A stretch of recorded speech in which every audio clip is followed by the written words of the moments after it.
चुनावी वैतरणी किसके किनारे लगती है देखने वाली बात होगी, लेकिन कुल मिलाकर जो स्थिति जो तस्वीर पश्चिम बंगाल से निकलकर सामने आ रही है उनको देखकर यही कहा जा सकता है कि इस बार विधानसभा चुनाव में मुकाबला काफ़ी कड़ा है।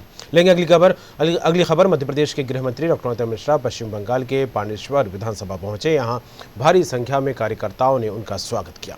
भाजपा से पांडेश्वरी प्रत्याशी जितेंद्र तिवारी के पक्ष में मिश्रा ने प्रचार किया है। डॉक्टर नरोत्तम मिश्रा ने कहा कि 2 मई को दीदी की सरकार जाने वाली है।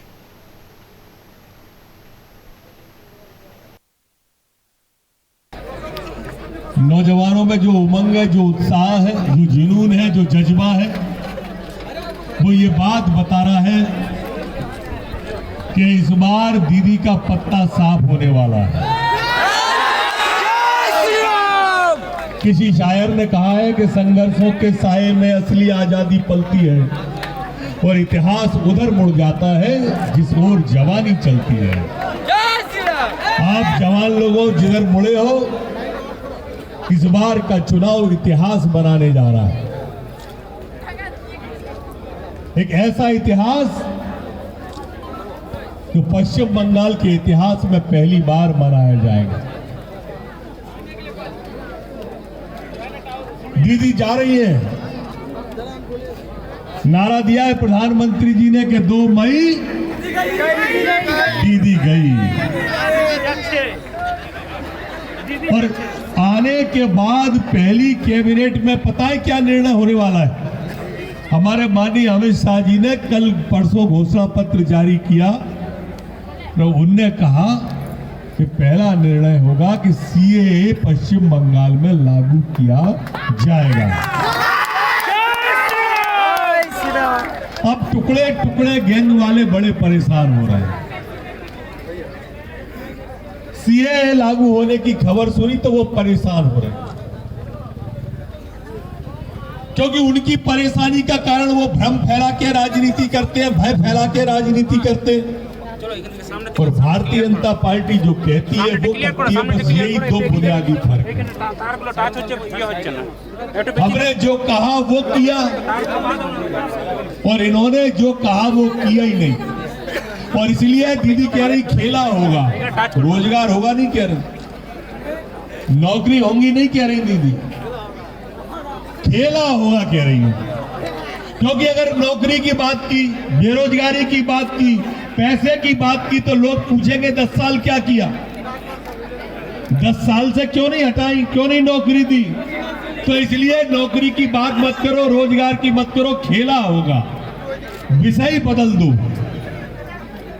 ये तृणमूल कहती है खेला होगा और भारतीय जनता पार्टी कहती है रोजगार होगा, गरीबी दूर होगी, मजदूरी पूरी मिलेगी। ये भारतीय जनता पार्टी कहती है। ये टुकड़े टुकड़े गैंग का समर्थन करती है।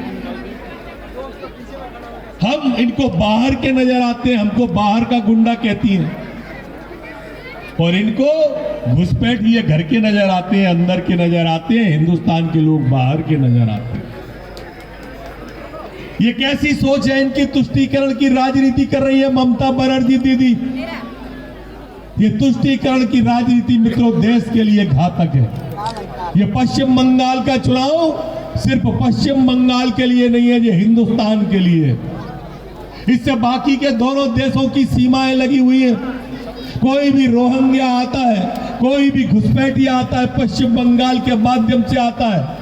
वो आता पश्चिम बंगाल में, उसकी आरती उतारती है दीदी, उसकी स्वागत करती है दीदी, क्योंकि दीदी का तो वोट आ गया और यहाँ के गरीब पश्चिम बंगाल के आदमी के मुंह का निवाला चला गया, उसके मुंह की रोटी चली जाती है, हमारे लोकल लोगों का रोजगार चला जाता है, हमारे बंगाल के लोगों का रोजगार चला जाता है, और हमारा बंगाल का रोजगार वो घुसपैठिया ले जाता है। घुसपैठिया दीदी घुसपैठियों का समर्थन करती है। ये अवसर है, ये चुनाव, इसलिए मैंने कहा कि देखो 5 राज्यों में चुनाव हो रहा है, 5 में, लेकिन बात अकेले टीवी खोल लो आप, अखबार पढ़ लो आप, सिर्फ पश्चिम बंगाल के चुनाव की चर्चा पूरे देश में। क्यों? पूरे देश के अंदर क्यों है? वो इसलिए है कि पश्चिम बंगाल इस वक्त राष्ट्रीयता का मुद्दा बना हुआ है। पश्चिम बंगाल आज भारत का मुद्दा बना हुआ है।